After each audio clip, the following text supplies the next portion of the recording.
warahmatullahi wabarakatuh. Selamat pagi anak-anak. Gimana kabar kalian hari ini? Ibu harap kalian baik-baik saja ya. Sehat-sehat saja. Tetap di rumah. Patuhi protokol kesehatan. Jangan keluar bila tidak penting.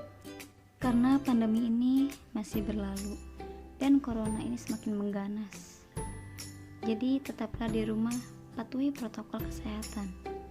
Jaga jarak, jaga iman, jaga imun, dan jaga tetap aman. Sebelum kita memulai ke pembelajaran, alangkah baiknya kita berdoa terlebih dahulu. Kepada KM dipersilahkan. Terima kasih sudah memimpin doa. Ibu akan menanyakan terlebih dahulu tentang pelajaran sebelumnya. Masih ada yang tahu pelajaran sebelumnya? Baik. Teks anekdot. Dan untuk pembelajaran hari ini yaitu teks eksposisi. Ada yang tahu teks eksposisi?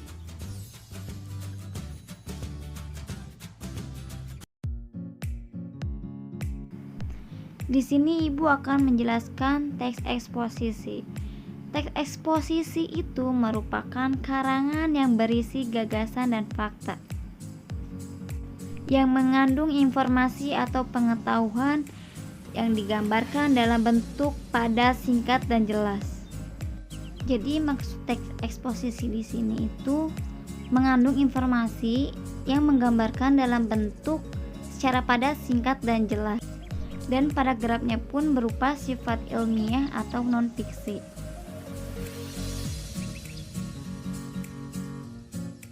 Dan adapun ciri-ciri teks eksposisi diantaranya menjelaskan informasi-informasi pengetahuan, gaya informasi yang mengajak, biasanya menjadi pertanyaan apa, siapa, kapan, di mana, mengapa, dan bagaimana.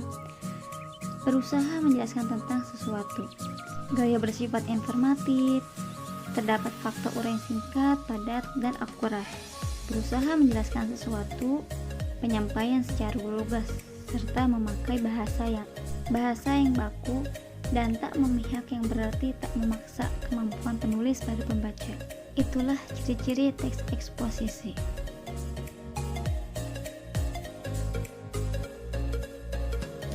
Selanjutnya di sini ada struktur teks eksposisi. Terdapat ada 3 bagian. Yang pertama pernyataan pendapat tesis, kedua argumentasi, dan ketiga penegasan ulang pendapat. Yang pertama ada pernyataan pendapat atau disebut tesis. Merupakan bagian teks yang berisikan pernyataan pendapat atau merupakan bagian pembuka. Dan untuk yang kedua itu ada argumentasi.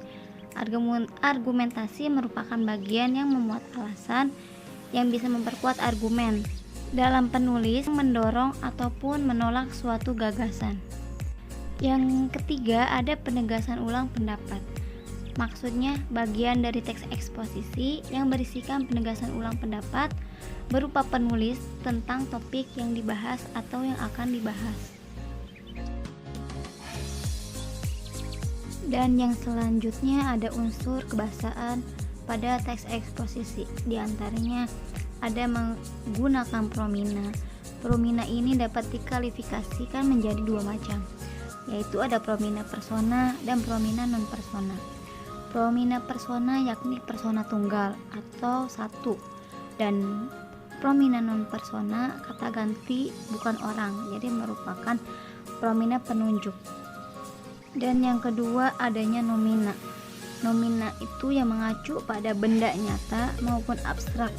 Dalam hal ini nomina berdiri sebagai subjek berdasarkan bentuk dan maknanya. Nomina pun dibagi menjadi 2, yaitu nomina dasar dan turunan. Dan yang ketiga ada verba atau yang dimaksud kata kerja. Kata kerja merupakan kata yang memiliki makna perbuatan atau melakukan yang bukan sifat. Biasanya kata kerja ini digunakan sebagai predikat dalam kalimat. Dan yang terakhir ada memakai konjungsi. Konjungsi di sini dapat digunakan dalam teks eksposisi untuk memperkuat argumentasi. Yang terakhir yaitu ada contoh teks eksposisi yang berjudul menjaga kebersihan lingkungan sekolah. Di situ terdapat tesis, argumentasi, dan penegasan ulang. Nanti di akhir ibu akan memberikan soal atau tugas untuk kalian semua ya. Jadi kalian baca terlebih dahulu. Jadi kita dapat juga mengidentifikasi bahasanya, yaitu tanda baca pada teks di atas dituliskan sesuai dengan ejaan bahasa Indonesia. Tanda titik, tanda koma, dan huruf kapital ditulis dengan baik. Struktur kalimat pada teks menggunakan subjek, predikat, objek, pelengkap, subjek, predikat, pelengkap. Kata baku juga digunakan pada teks eksposisi di atas dengan bahasa penyampaian yang resmi dan sesuai kaidah kebahasaan penggunanya. Dan di sini ibu sudah memberikan gambar seseorang yang sedang menyapu. Nanti ibu tugaskan untuk mencari struktur kebahasaan dari tesis, argumentasi, dan penugasan ulang pendapat. Baik, ibu cukupkan pembelajaran hari ini. Bila tidak ada yang bertanya, maka ibu akan tutup ya pembelajaran untuk hari ini. Sebelum kita menutup, marilah kita membaca Alhamdulillahirrabbilalamin. Ibu cukupkan ya. Billahi taufiq wal hidayah. Wassalamualaikum warahmatullahi wabarakatuh.